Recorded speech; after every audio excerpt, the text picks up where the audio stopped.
फकीर, तेरे इनकार करने से सच नहीं बदल जाएगा। ये देख।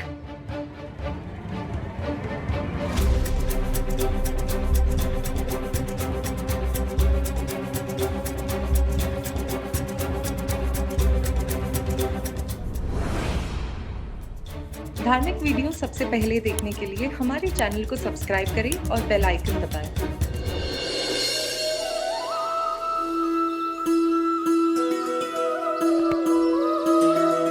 मैंने ना समझ कहा तुम्हें।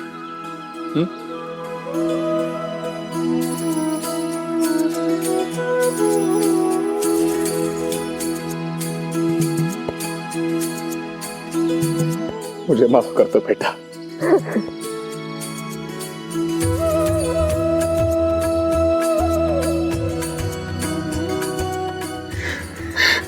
मत रो तात्या, हमारे जीवन में मुस्कान वापस लाकर तुम्हें रोना नहीं चाहिए।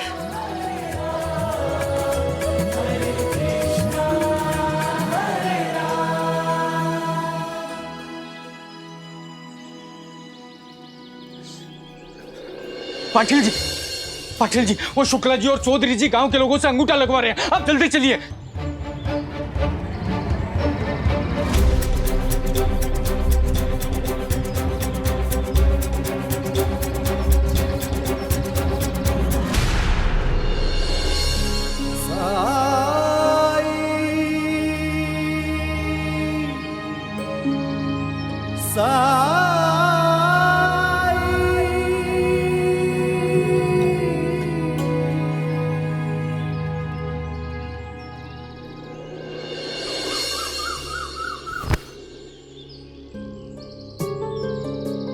मतलब हम लोगों के साथ धोखा हुआ है।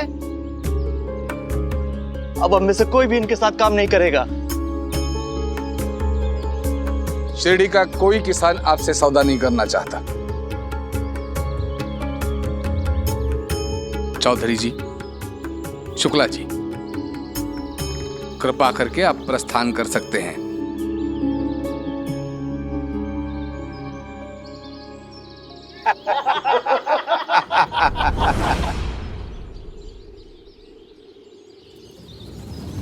हरिओम।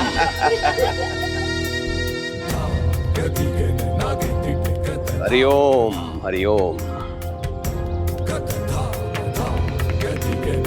मैं जानता था किसी न किसी मोड़ पर ये सारे के सारे किसान इस बैरागी और अप्पा पाटिल के बातों में आकर इस सौदे से पीछे हटने का प्रयास करेंगे।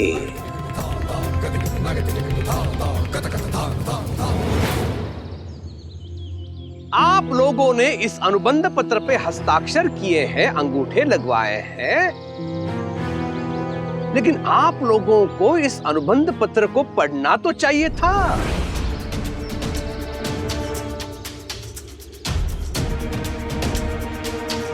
आप लोगों ने स्वेच्छा से सहमति दी है कि जो भी किसान इस सौदे से पीछे हटेगा तो वो अपनी खेती की भूमि पर अपना अधिकार खो देगा।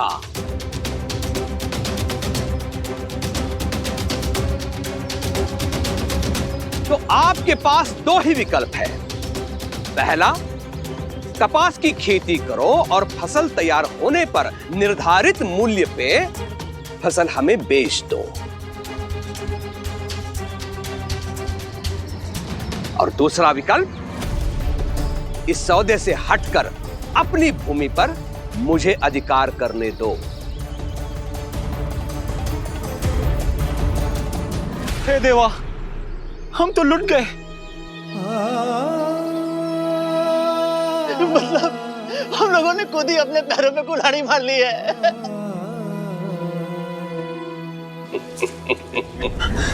सरकार ऐसा मत कीजिए। ये किसान, ये आपकी ही प्रजा है सरकार। अब गिड़गिड़ाने से कुछ नहीं होगा पंडित जी। अब तो भगवान भी इनकी मदद नहीं कर सकता। साईं, मेरी गलती की सजा इन किसानों को नहीं मिलनी चाहिए। साईं, कृपा करके कुछ कीजिए। आप परेशान मत होइए महालसापति जी। हमें कुछ भी करने की जरूरत नहीं है।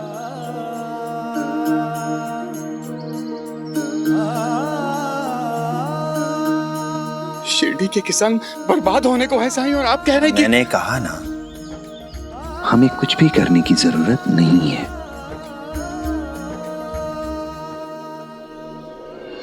क्योंकि बर्बाद तो वो किसान होंगे जिन्होंने अंगूठा लगाया है। पर जब किसी ने अंगूठा लगाया ही नहीं है तो हम चिंता क्यों करें?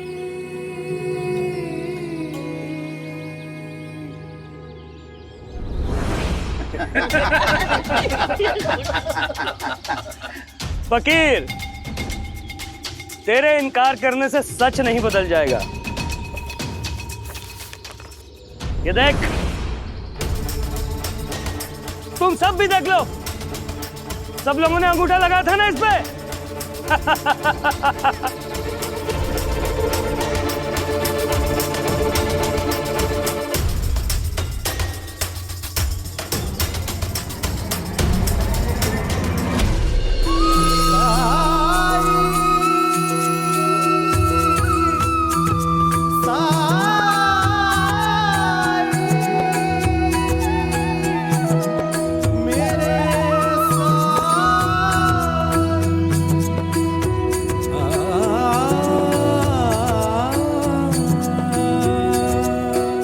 हाँ हाँ देख रहे हैं हम।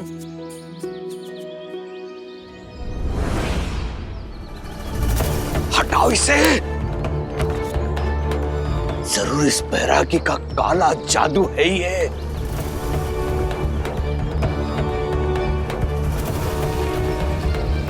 ऐसे कैसे हो सकता है? इन सब लोगों ने मेरे सामने इस पे अंगूठा लगाया था।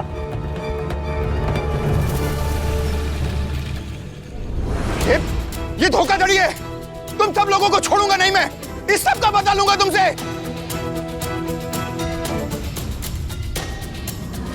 चौधरी और शुक्ला की योजना पर तो पानी फिर गया। इनका साथ देकर मेरे मुंह पर भी काली खुद गई। अपनी साख बचाने के लिए मुझे शीघ्र कुछ करना होगा। हरिओम। सबको अदालत में घसीटूंगा, जेल भिजवाऊंगा तुम सबको। एक शब्द भी नहीं। मेरे गांव के किसान भोले हैं। ये कभी नहीं समझ पाएंगे कि कपास की खेती इनके लिए लाभदायक है। इसके लिए साम दाम दंड भेद की नीति अपनाकर तुम लोगों का साथ दिया मैंने। लेकिन आप लोगों को क्या लगा? मेरे इन भोले किसानों को धमकाओगे तुम और मैं चुप बैठूंगा?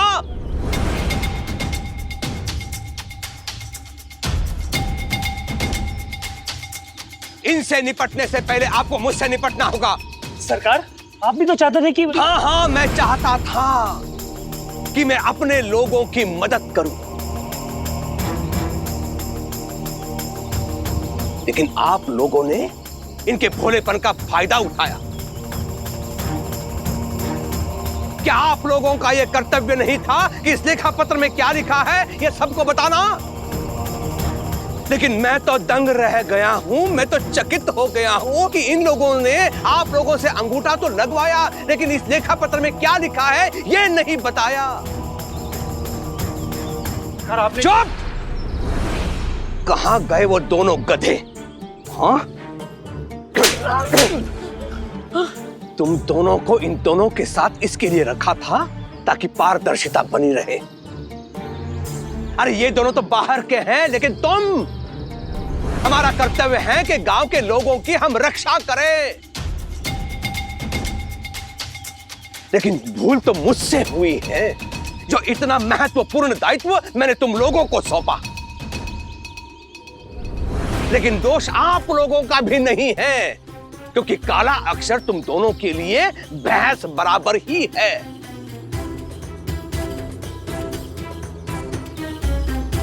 देख क्या रहे हो? इन दोनों को धक्के मार के शिरडी से बाहर निकालो। सरकार, सरकार, सरकार, सरकार, लेकिन सरकार सुन, सरकार सुन तो लब। सरकार हमारी बात तो सुनिए सरकार। और कितना झूठ बोलेंगे ये? हरिओम हरिओम। मेरे प्यारे शिरडी वासियों, मुझे बिल्कुल अनुमान नहीं था कि ये लोग इतने धोखेबाज निकलेंगे, इतने धूर्त निकलेंगे। लेकिन मैंने सब ठीक कर दिया है। अब आप लोगों को चिंतित होने की कोई आवश्यकता नहीं है।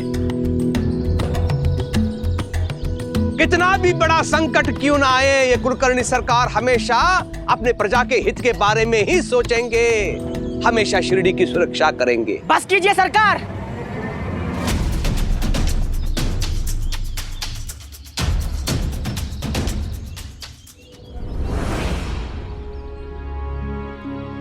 पांचवा सूत्र याद है तात्या? हास्य। जो हो रहा है उसे होने दो, हंसी में उड़ा दो, हास्य रस का प्रयोग करो।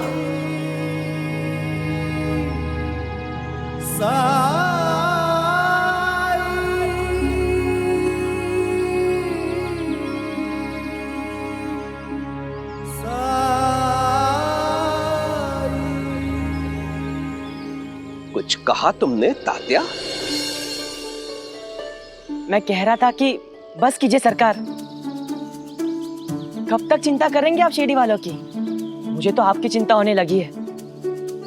शिरडी की भलाई के बारे में बातें करके लोग आपको बेवकूफ बनाने लगे हैं।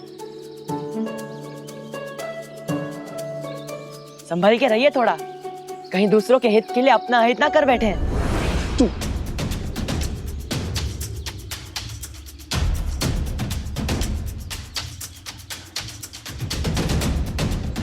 हरिओम।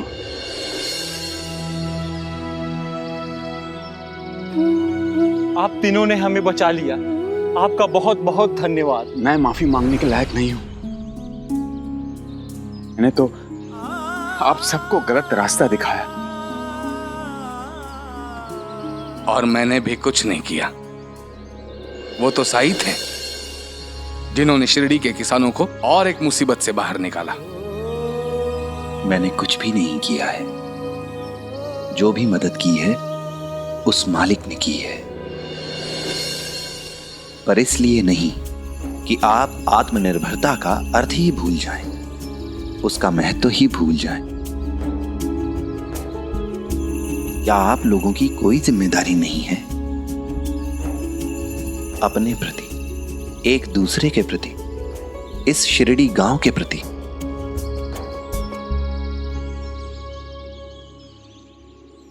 हर बार लोग बाहर से आते रहे हैं और दावा करते रहे हैं आपकी समस्याओं का समाधान करने का, पर आप लोग हर बार और भी बड़ी समस्या में घिरते आए हैं, और भी बड़ी समस्या में। आखिर कब सबक लेंगे आप अपनी गलतियों से?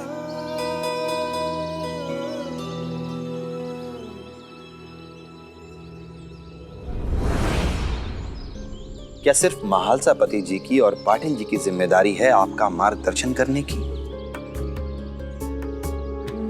क्या खुद का अच्छा बुरा सोचने का विवेक आप में नहीं है?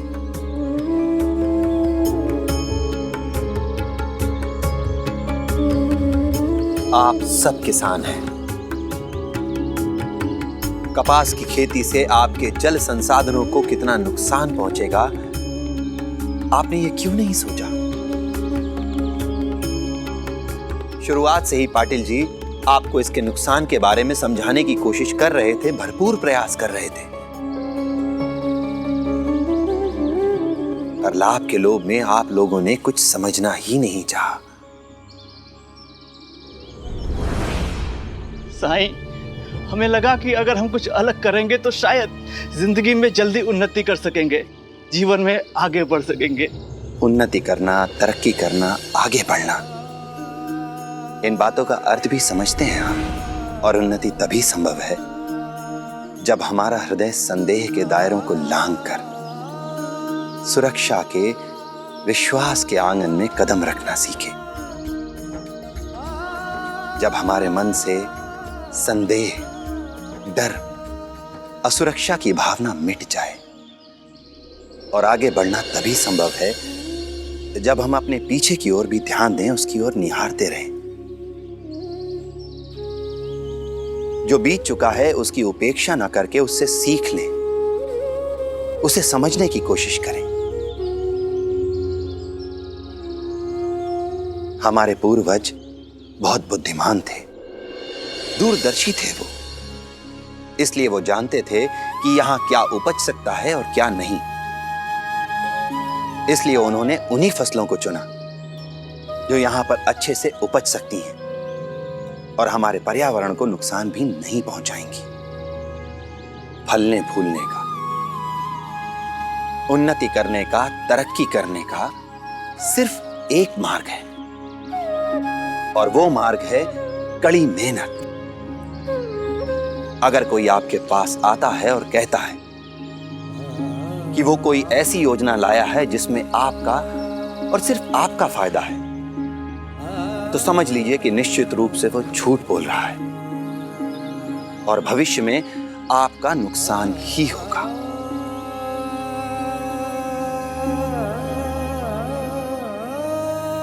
पर हमने कभी ये सोचने की, ये समझने की जरूरत नहीं समझी। प्रगति करना, उन्नति करना, इसके बारे में सोचना ये बहुत अच्छा है, पर साथ साथ हमें ये भी सोचना चाहिए कि इस प्रगति के लिए हमें किन शर्तों को मानना पड़ेगा। इस प्रगति के लिए हमें, हमारे समाज को, इस पर्यावरण को, हमारी आने वाली पीढ़ियों को क्या कीमत चुकानी पड़ेगी। सिर्फ स्वार्थी होकर अपने बारे में सोचना यह प्रगति नहीं है। असली प्रगति वो है जिसमें सबका विकास हो, सबकी सुरक्षा हो। असली तरक्की वो है जिसमें हमारे साथ साथ सबकी तरक्की हो। हम सब समझ गए साईं। हमें माफ कर दीजिए साईं, आइंदा हम इसका ध्यान रखेंगे। हम अपनी जिम्मेदारी निभाएंगे, अपने प्रति, एक दूसरे के प्रति, शिरडी के प्रति। और आप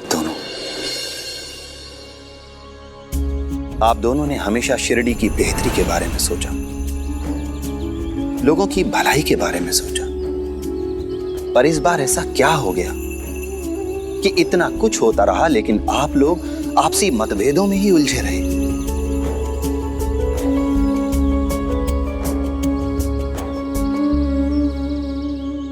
महालसापति जी, आपने केवल कुलकर्णी सरकार की बात पर भरोसा करके इन गांव के लोगों को भरोसा दिला दिया।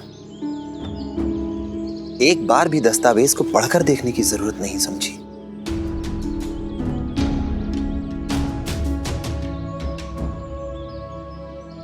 खैर,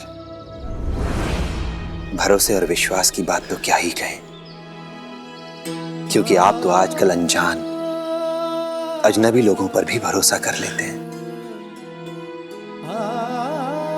कुछ अनजान अजनबी लोगों ने आपसे कहा कि पाटिल जी आपके बारे में अफवाह फैला रहे हैं। और पाटिल जी, आप कब से इतने नासमझ, इतने अविश्वासी हो गए कि आपने ये मान लिया कि महालसापति जी तात्या की घटना के बारे में जो कह रहे हैं वो झूठ हो सकता है। और जब आपने ये देखा कि आपके मित्र महालसापति जी कुलकर्णी सरकार के प्रभाव में हैं, तो आपने उन्हें सही मार्ग पर लाने का प्रयास क्यों नहीं किया? ऐसा इसलिए नहीं किया क्योंकि आपने मान लिया था कि महालसापति जी के बारे में जो अफवाहें फैलाई जा रही हैं वो सच हैं। उन अफवाहों पर भरोसा कर लिया था आपने। साईं, माफ करना, आइंदा हम कभी नहीं लड़ेंगे। हाँ साईं, अब हम हमेशा एक दूसरे पर भरोसा करेंगे। साईं, क्या मैंने अपने गुस्से पे काबू पाना सीख लिया है? हाँ तात्या, तुमने ये परीक्षा पार कर ली है, तभी तो इतने बड़े संकट को सुलझा पाए हो तुम। और जो कोई भी इन 5 सूत्रों का पालन करेगा वो अपने गुस्से पर काबू पाने में सफलता अवश्य हासिल करेगा। राम जी भला करें।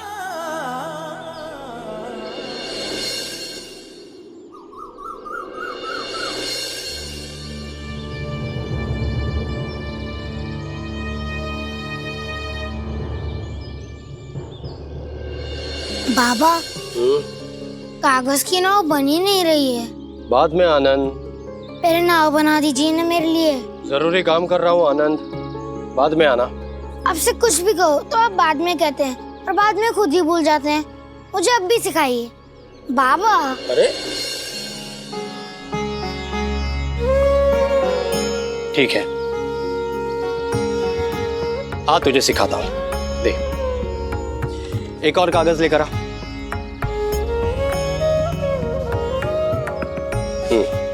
अब जैसे मैं बनाता हूँ ठीक वैसे ही बना।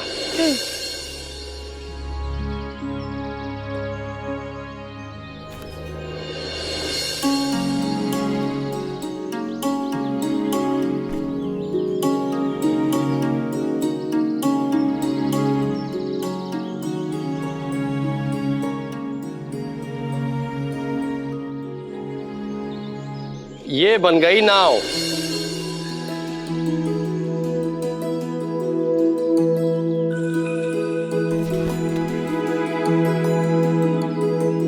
ये देखिए बाबा, कैसी है? अरे वाह, बहुत सुंदर नाव बनाई है। अच्छा, अब मैं अपना काम कर लूं? नहीं बाबा,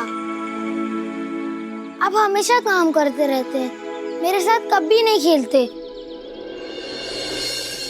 आज छुट्टी के दिन में आप काम क्यों कर रहे? तो फिर क्या करूं? मेरे साथ खेलिए। आप घोड़ा बनिए, मैं घोड़े पे सवारी करूंगा। बेटा, आज फुर्सत मिली है, थोड़ा हिसाब किताब लिख लो। आपको मेरी चिंता ही नहीं है। सबके बाबा अपने बच्चों के साथ खेलते हैं, सिर्फ आप ही मेरे साथ नहीं खेलते।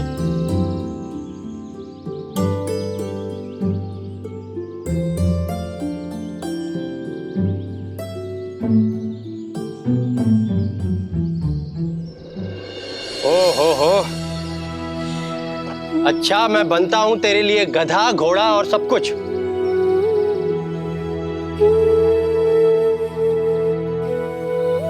पहले ये गुस्सा होने का नाटक बंद कर। चला जा।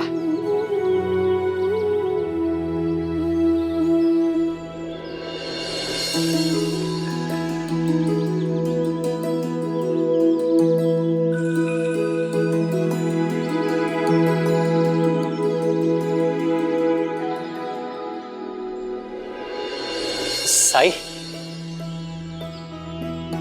आनंद,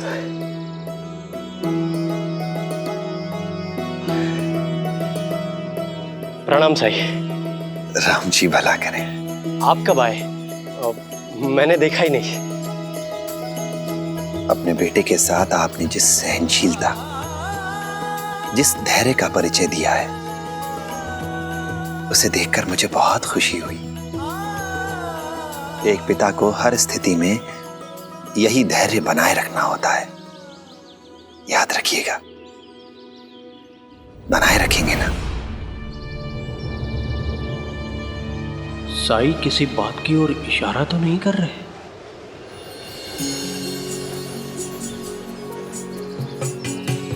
मतलब इतने सालों में अपने गांव कभी वापस आना ही नहीं हुआ? नहीं, बीच बीच में आता था, लेकिन नियमित तौर पे नहीं।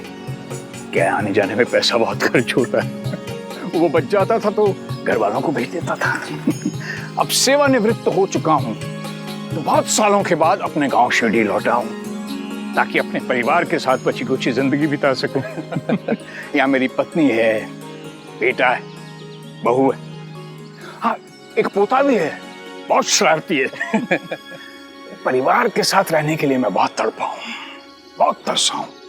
अब वो खुशी मुझे मिलने जा रही है।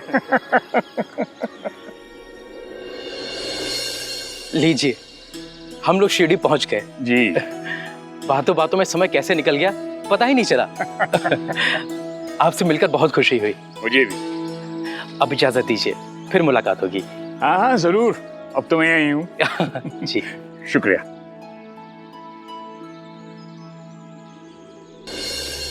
साईं, फल इतने मीठे क्यों होते हैं? पेड़ फलों में मिठास भरते हैं ताकि इंसान और पशु पक्षी उन्हें चाव से खा सके। प्रणाम साईं। राम जी भला करें।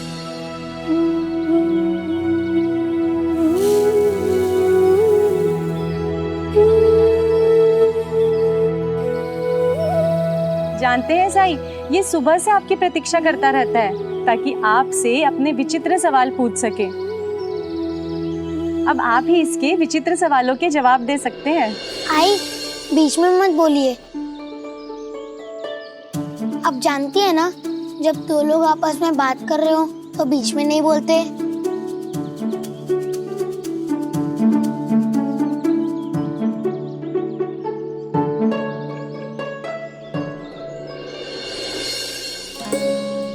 साईं, एक बात समझ में नहीं आई।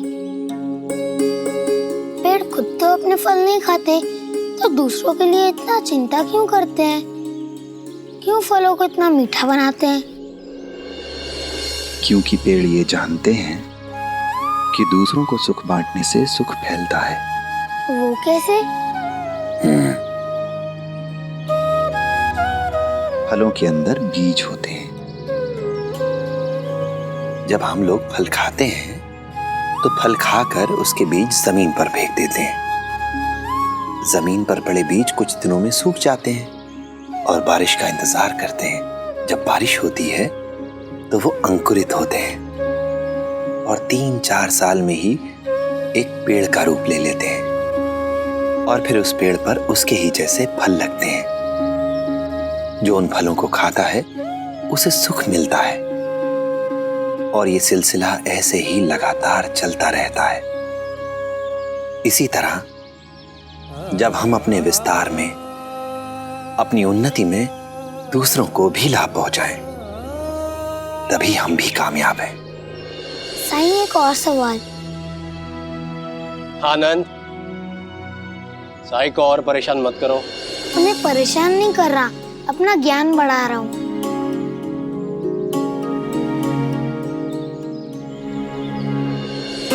आजोबा, बाबा, आजोबा आ गए। अरे बाबा कैसा है तू? अरे सुखी रहो, सुखी रहो। अचानक। अरे आजा आजा। आई उषा, बड़ा हो गया तू। जल्दी से बाहर आओ, देखो कौन आया। इतना बड़ा हो गया। आजा आजा आजा आजा आजा। प्रणाम बाबा। सुखी रहो, सुखी रहो, सुखी रहो। आप अचानक कैसे? अहो, आने की खबर भेजी होती तो हम। तो तुम सबके चेहरे पर ये खुशी कैसे देख पाता? साई, मेरे बाबा। नमस्ते। कैसे हैं एकनाथ जी? आप जानते हैं मुझे? ऐसे व्यक्ति को कौन नहीं जानता होगा जिसने अपने परिवार के पालन पोषण के लिए इतनी मेहनत, इतना त्याग किया हो।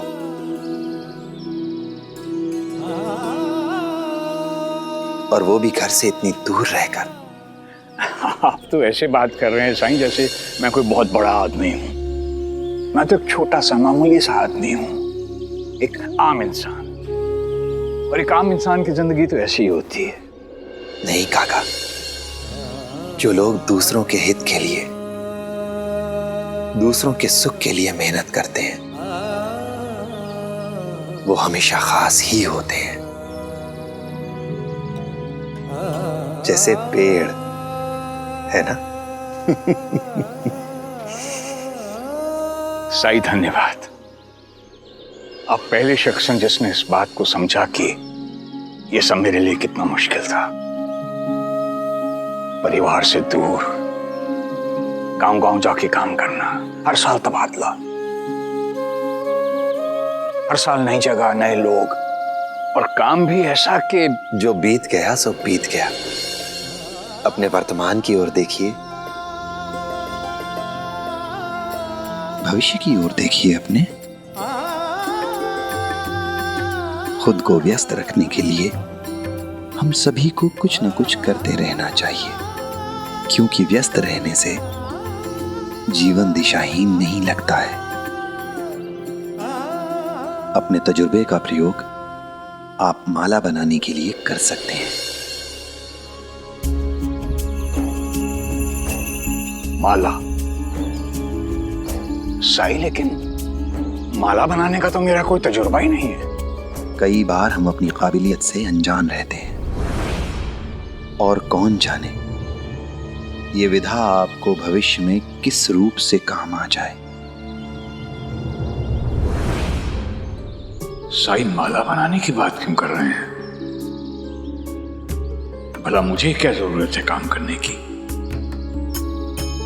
मेरा बेटा कमाता है, मेरा घर बार है, और मैं काम से सेवानिवृत्त होकर आया हूं। इसका मतलब है कि मुझे आराम करना है। अब तो अपने परिवार के साथ फुर्सत से पल बिताऊंगा।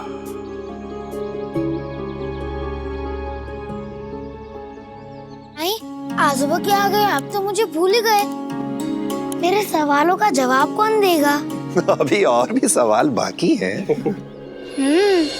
अच्छा ठीक है, तुम सवाल पूछना जारी रखो। साईं, धरती नीचे और आसमान ऊपर क्यों है? बस भी कर आनंद, साई को सुबह से बिठा के रखा है, उन्हें और भी काम होंगे। साई, मैं इसकी तरफ से आपसे माफी मांगती हूँ। कोई बात नहीं। साई, आप फिक्र ना करो, बैठ। अब मैं आ गया हूं, इसके हर सवाल का जवाब दूंगा।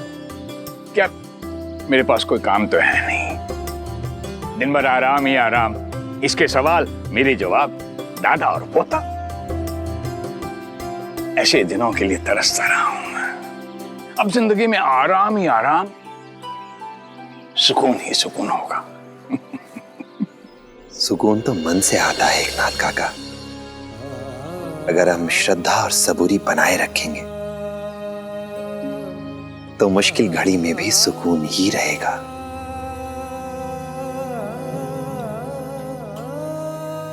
राम जी भला करें।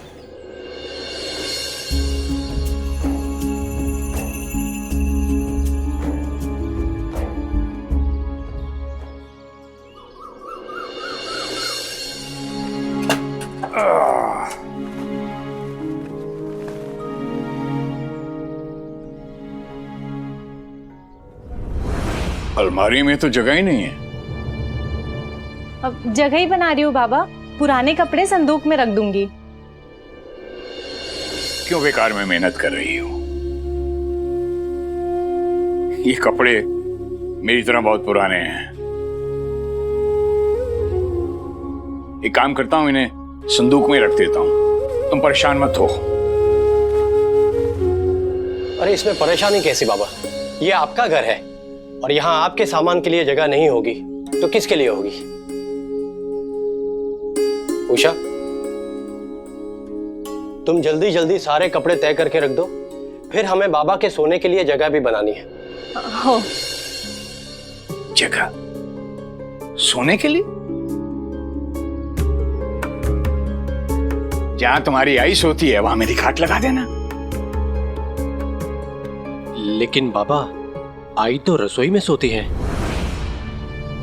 रसोई में? तुम अपनी आई को रसोई में कैसे सुला सकते हो? ये कमरा है ना, यहां सोने का हक तो बनता है इसका। आहो, लीजिए। क्यों बच्चों पे इतना चिल्ला रहे हैं?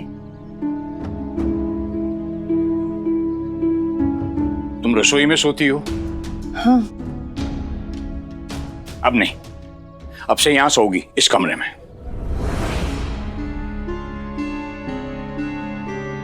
अहो, शांताराम की शादी के बाद मैंने ये कमरा छोड़ दिया है।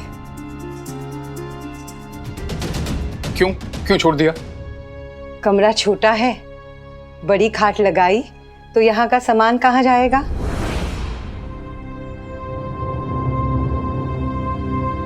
इसलिए आपके लिए यहाँ छोटी खाट लगाई, ताकि आप वापस आए तो यहाँ सो सके।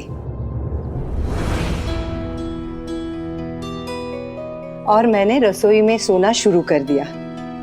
अब इतनी आदत हो गई है कि वहां के सिवा और कहीं नींद भी नहीं आती है। अच्छा, मेरे लिए इतना इंतजाम पहले से ही करके रखा है और खुद रसोई में सोती हूँ। हाँ। अब सुनो, मैं आराम से बाहर खाट लगा के सो जाऊंगा। आप ऐसा? अरे इतने साल से बाहर रहा हूं, बाहर सोने की आदत है मुझे। नहीं नहीं, तुम मेरी फिक्र मत कर, मेरी फिक्र ना कर। तू अब यहाँ सोएगी, यहाँ नहीं। बस मुझे कुछ नहीं सुनना है। बेटा, मेरी खाट बाहर लगा देना।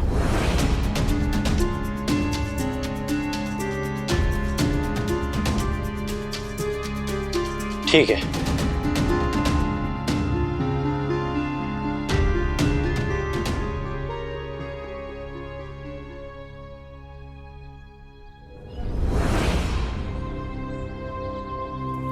दिमाग खराब हो गया रामलाल तुम्हारा?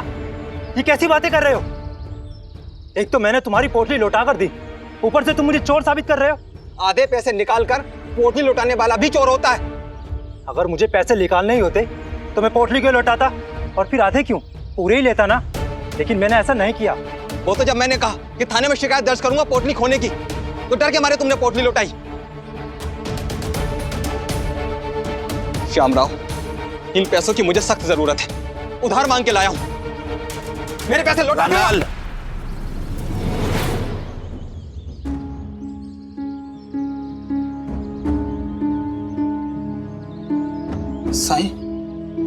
साईं, मैं सच कह रहा हूं, मैंने कोई पैसे नहीं लिए,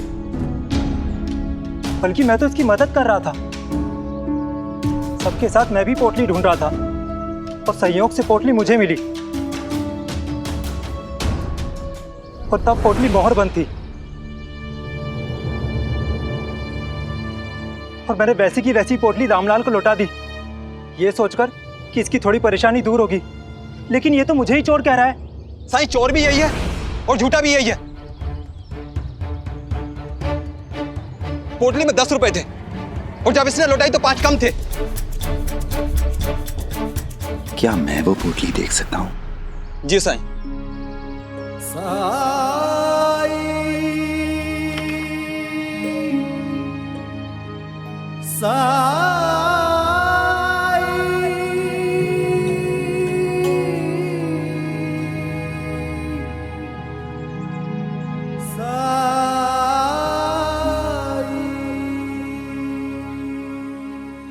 क्या ये सच है कि पोटली मोहरबंद थी? जी साईं, मुझे बीच के लिए कुछ पैसों की जरूरत थी तो मैं अपने ससुर साहब से उधार लेकर के आया था। वो बहुत सावधानी बरतने वाले इंसान हैं। उन्होंने इसको मोहर बंद किया था ताकि पैसे ना गिरे।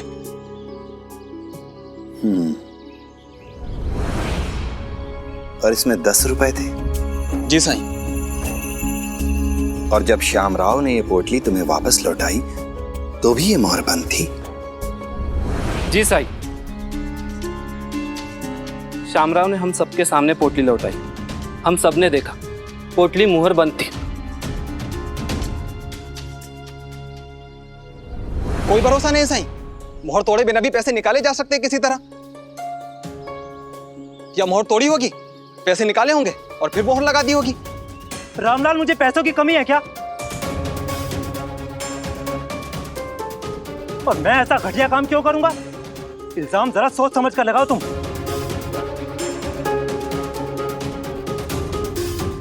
तब तो फैसला हो गया।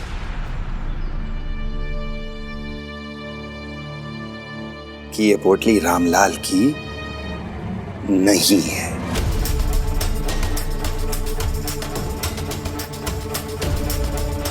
क्या?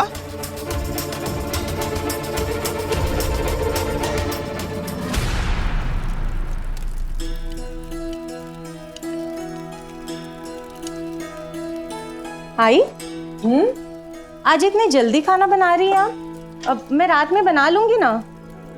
तू भूल गई तेरे ससुर जी जो आए हैं,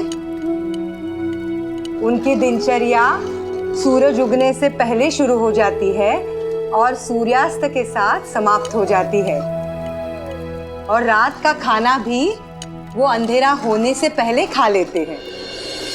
अरे हाँ, मैं तो भूल ही गई। असल में परसों बाद जो आए हैं बाबा।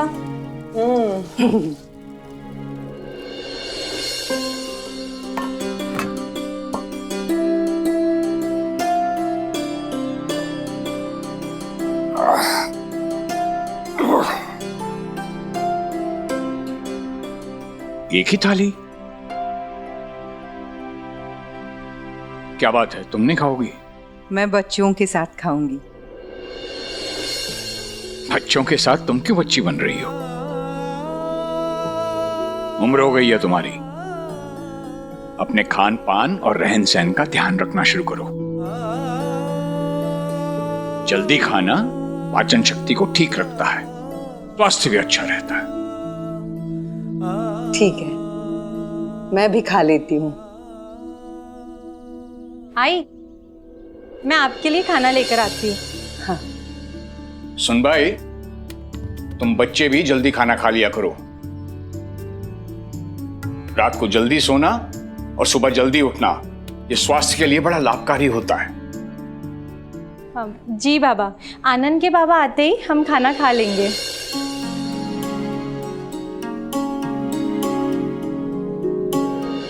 साईं, ये आप क्या कह रहे हैं? ये पोटली मेरी है। मैं क्या अपनी पोटली नहीं पहचानूंगा? रामलाल जी, ये तो बहुत मामूली पोटली है।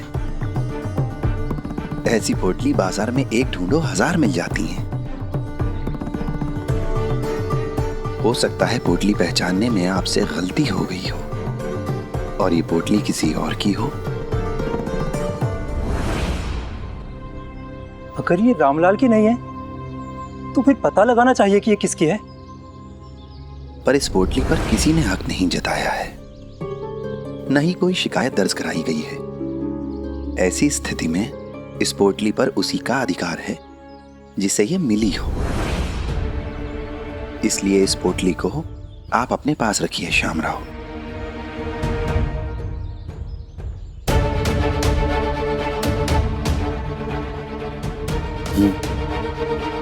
मैं ये? हाँ रामलाल, मुझे नहीं लगता कि आपकी पोटली आपको आसानी से मिलेगी। इसलिए बेहतर यही होगा कि आप थाने में जाकर शिकायत दर्ज करा ही दीजिए।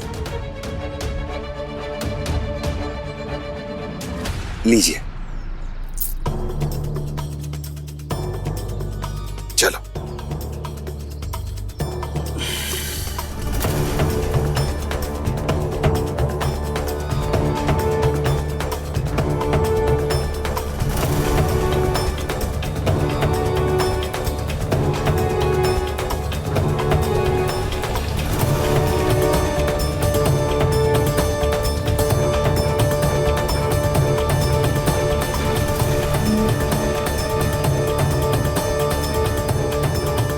श्यामराव, रुको। साईं, आप भी रुकिएगा।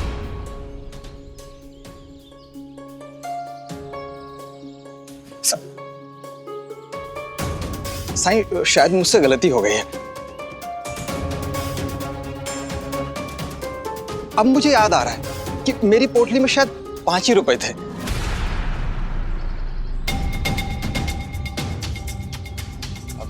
साईं, ये पोटली मेरी है, मुझे दिलवा दीजिए ना मेरी पोटली। साईं, अब गलतियां तो इंसानों से ही होती है ना साईं। हाँ हाँ, फिर भी कोई ठोस सबूत तो देना होगा ना। सबूत? क्या सबूत साईं? मैं बोल रहा हूँ ये पोटली मेरी है। फिर भी गलतियां तो इंसान से ही होती है ना, है ना रामलाल? हो सकता है तुम फिर से गलती कर रहे हो, इसलिए हमें कोई ठोस सबूत चाहिए कोई पुख्ता प्रमाण। मेरा सुझाव मानो तो थाने जाकर शिकायत दर्ज करा दो, या फिर अगर थाने नहीं जाना चाहते तो अच्छे से ढूंढो, पोटली मिल जाएगी। चलो श्यामराव। जी साईं।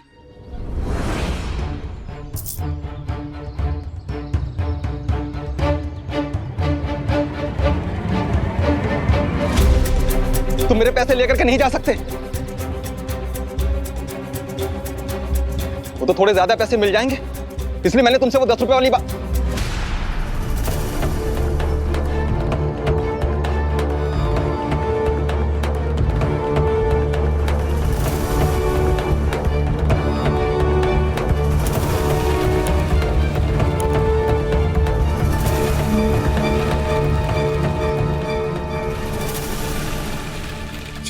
साईं, श्यामराव अच्छा खासा कमाता है तो मुझे लगा कि मैं इससे थोड़े से पैसे ऐंठ लूंगा।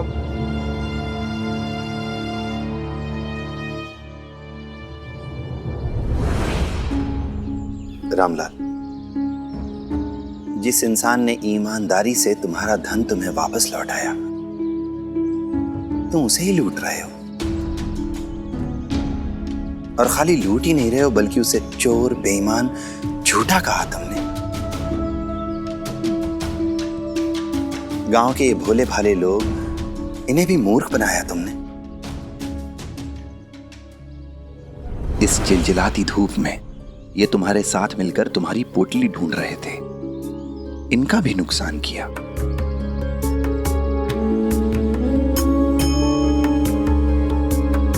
अब तुम ही बताओ रामलाल, तुमने इन लोगों का विश्वास तोड़ा,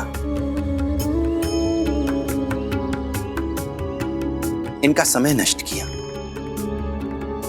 अगर भविष्य में किसी जरूरतमंद इंसान को इनकी मदद की जरूरत होगी, उस पर विश्वास कैसे करेंगे, क्यों करेंगे उसकी मदद? साईं बिल्कुल ठीक कह रहे हैं। तुम ही बताओ रामलाल, अगर दोबारा तुम्हारी कोई चीज खो गई तो हम में से कौन मदद करेगा तुम्हारी? अब तो मन में डर बैठ गया कि तुम ढूंढने वाले को ही चोर बना दोगे। 5 रुपए, सिर्फ 5 रुपए के लिए तुमने ऐसा किया? ये 5 रुपए तो तुम मेहनत करके भी कमा सकते थे। जो तुमने किया है, इसका केवल तुम पर नहीं, बल्कि तुम्हारे परिवार पर भी बुरा प्रभाव पड़ेगा।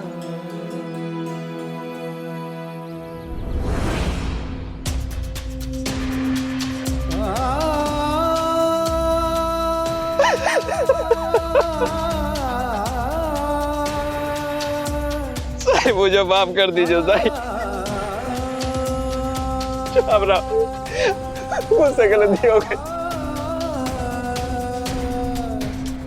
साईं, मैं आपसे वादा करता हूँ, अब जिंदगी में कभी ऐसा काम नहीं करूंगा। मैं लालच में आ गया था सर। आप सब लोग भी मुझे माफ कर दीजिए। मैं आप लोगों से भी वादा करता हूँ, अब जिंदगी में कभी ऐसा काम नहीं करूंगा।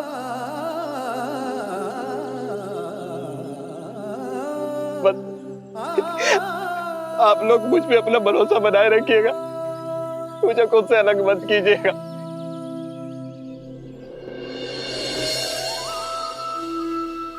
उठो रामलाल, उठो।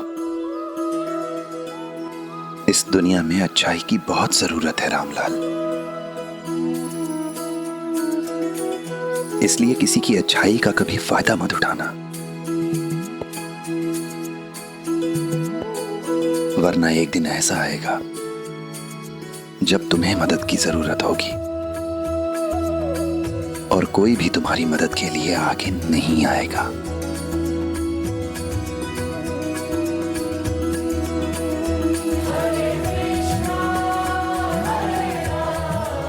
मैं याद रखूंगा साईं, मैं याद रखूंगा। राम जी भला करें।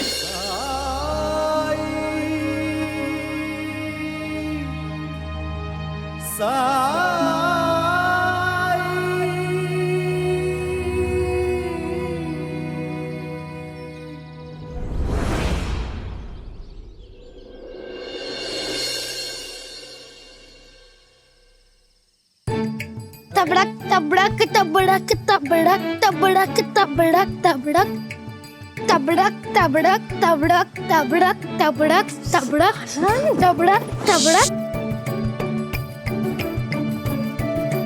कहा ना सुबह सो रहे, उठ जाएंगे वो।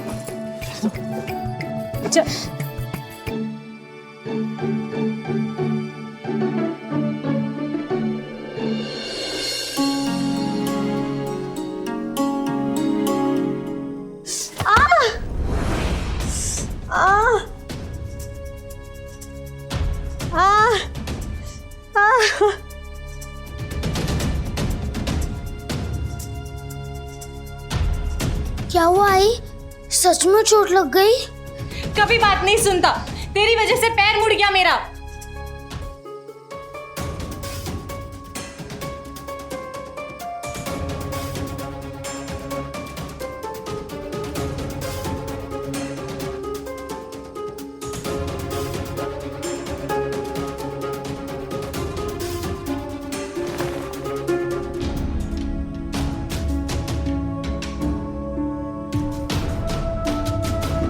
क्यों मार रही हो इसको?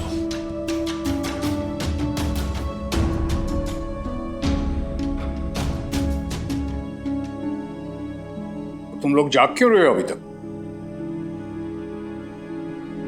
बाबा ये शैतानी कर रहा है, सोता ही नहीं है।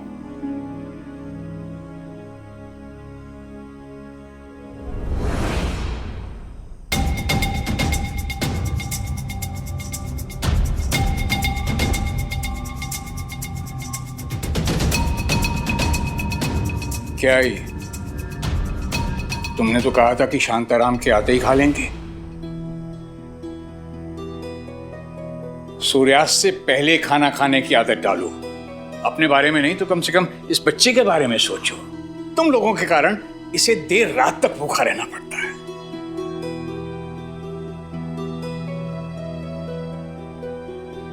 देर से खाएगा तो सोएगा कब? और खाना खाने के 2 घंटे बाद सोना चाहिए। देर से सोएगा तो देर से उठेगा। इसमें आनंद की कोई गलती नहीं है। इसे मारने की बजाय खुद को सुधारो, अपने आप को बदलो। जीवन में अनुशासन लाओ, नियम से जीना सीखो। अपने लिए नहीं तो कम से कम इस बच्चे के लिए खुद को बदलो। बच्चे वही करते हैं जो बड़े करते हैं। बड़ों को देख देख कर ही बच्चे सीखते हैं। जी बाबा, अब से हम ध्यान रखेंगे। आनंद बेटा, अच्छे बच्चे की तरह काम करो। जाओ और सो जाओ। क्या? चलो तुम लोग भी सो जाओ।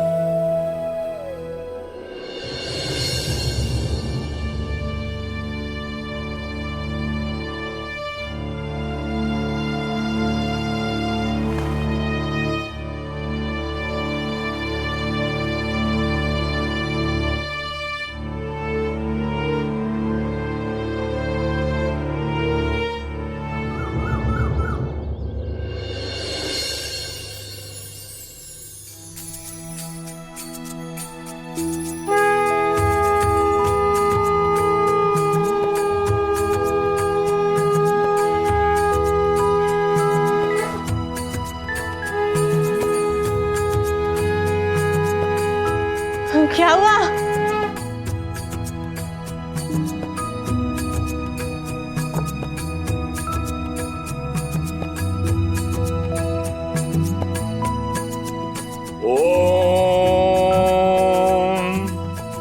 ओम त्र्यंबकं यजामहे सुगंधिं पुष्टिवर्धनम् उर्वारुक्मे बंधनान् मृत्योर्मुक्षेमामृतात्।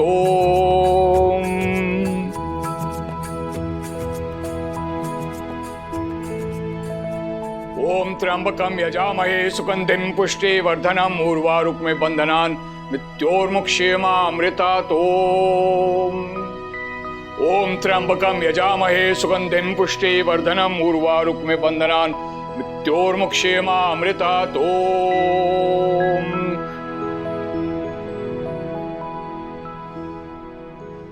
आज कोई पूजा है क्या? भूल गई तुम? अरे यही तो बाबा की दिनचर्या है। सूर्योदय से पहले उठकर स्नान आदि करके वो सबसे पहले पूजा करते हैं। ओम ऐं ह्रीं क्लीं श्रीं शारदेमं विद्यां पुरतां मम कंठा अस्तात् अस्तात् भव। ओम ऐं ह्रीं क्लीं श्रीं शारदेमं विद्यां पुरतां मम कंठा। 1-2 दिन की बात होती तो मैं समझौता कर लेती, लेकिन बाबा तो अब हमेशा के लिए हमारे साथ रहने वाले हैं। बाबा के अनुशासन और दिनचर्या के अनुसार कैसे रह पाऊंगी मैं?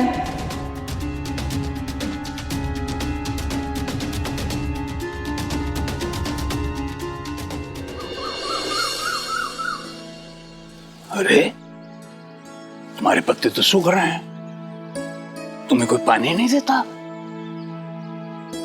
यहाँ ना सबके सवाल से हैं, देर से सोना, देर से उठना, लेकिन तुम चिंता ना करो, मैं आ गया हूं। मेरे पास समय ही समय है, मैं ध्यान रखूंगा तुम्हारा।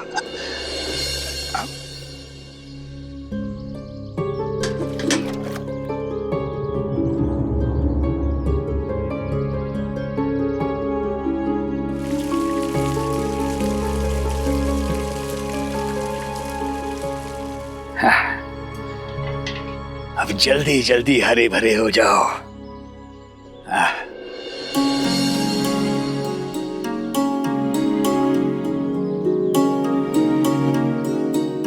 सेवानिवृत्ति के बाद कुछ ऐसी ही जिंदगी जीने की कल्पना की थी मैंने।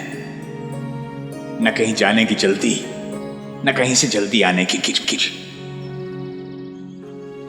निर्मला जी, बैठो मेरे पास।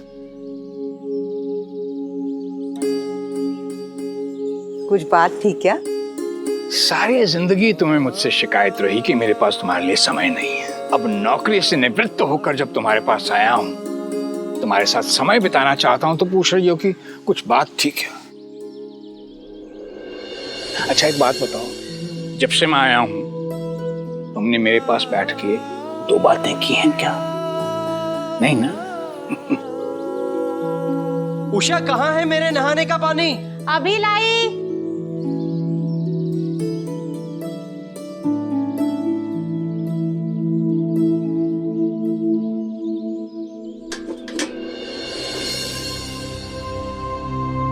आई? हाँ, मैंने इस बाल्टी में पानी भर के रखा था। सुन भाई, वो पानी तो मैंने पौधों में डाल दिया। नहीं, मुझे नहीं पता था कि वो शांताराम के नहाने के लिए था। अरे क्या हुआ? कहाँ है पानी? उषा आज मुझे जल्दी जाना है। थोड़ी देर लगेगी, पानी खत्म हो गया, मैं कुएं से लेकर आती हूँ। तुम्हें ध्यान रखना चाहिए था उषा। बेटा, उषा की कोई गलती नहीं है। तुम थोड़ी देर इंतजार कर लो, मैं कुएं से पानी लेकर आती हूँ। नहीं नहीं नहीं, तुम क्यों जाओगी? पानी मेरी वजह से खत्म हुआ है ना, तो मैं जाऊंगा पानी लेने। अरे बाबा, आप क्यों जाएंगे? क्यों? मैं क्यों नहीं जा सकता? शांताराम, मैं कार्यालयों के कार्यों से निवृत्त हुआ हूं, जीवन के बाकी कार्यों से नहीं। चिंता ना कर, मैं लेके आता हूं पानी।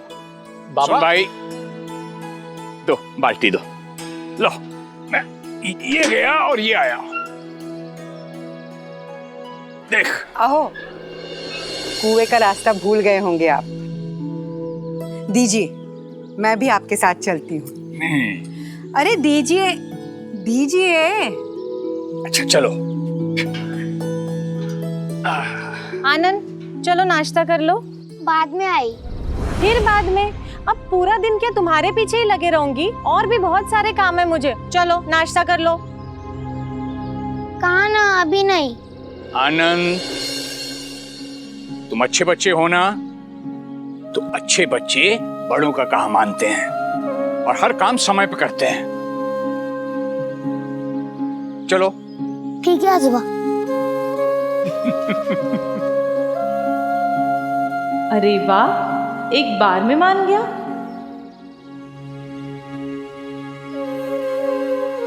बाबा के आने से एक बात तो अच्छी हुई कि आनंद कम से कम उनकी बात तो मान रहा है।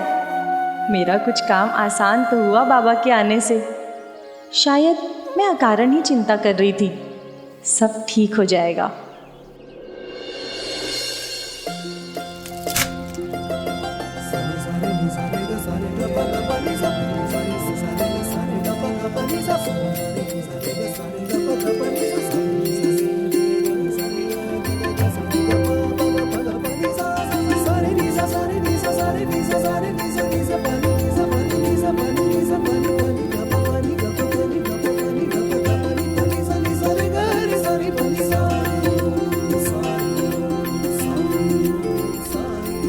साईं, अब तो बता दीजिए किस खुशी में आपने हमारे लिए ये दावत रखी है।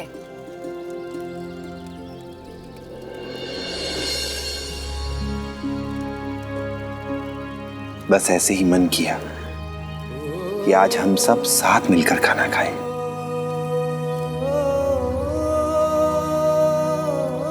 साईं, हम सब जानते हैं कि तुम बिना वजह कुछ नहीं करते, और मुझे पूरा विश्वास है इसमें भी किसी की भलाई ही छुपी होगी। और तुम बताओ या ना बताओ, हमें देर सवेर पता चल ही जाएगा।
धार्मिक वीडियो सबसे पहले देखने के लिए हमारे चैनल को सब्सक्राइब करें और बेल आइकन दबाएं।